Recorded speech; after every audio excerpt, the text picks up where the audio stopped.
তোরা কাজটা ভালো করস নাই, তোরা কাজটা ভালো করস নাই।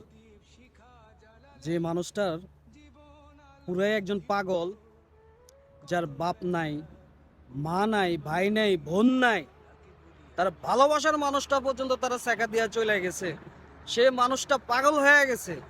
তোরা সেই মানুষটারে মোবাইল চোরের অপবাদ দিয়া তোরা মাইরা লাইছস।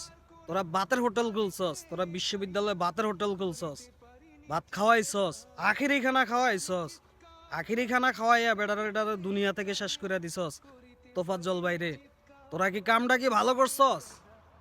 বাংলাদেশের সেনাবাহিনীর দৃষ্টি আকর্ষণ করছে, আপনারা হচ্ছেন আমাদের সম্মানিত একজন লোক। আপনারা এই সমস্ত কুলাঙ্গারকে আপনারা আইনের আওতা আনবেন। আপনারা তাদেরকে পিটতে পিটতে পিটতে পিটতে জনতা, জনসম্মুখীন পাবলিক প্লেসে তাদেরকে পিটতে পিটতে শেষ করে ফেলবেন। সোজা কথা, একজন পাগল মানুষ, সে একজন শিক্ষিত মানুষ, হয়তোবা তার পরিবারের শোকে সে পাগল হয়ে গেছে, কিন্তু তাকে এইভাবে দুনিয়া থেকে আখেরি খানা খাওয়াইয়া বিদায় করে দিবে, আসলে এটা মাথা ধরতেছে না। এটা কেমনে কিভাবে হইল? হ্যাঁ, তোরা মানুষের লাখ লাখ টাকা চলে গেল তো বেটা মানুষরা মাইরা ফেলায় না বেটা। আর তোরা এই তোফাজ্জল ভাই, যার স্মৃতিশক্তি পর্যন্ত না, সে একজন পাগল মানুষ, তোরা তারে দুনিয়ার থেকে শেষ করে দিলি।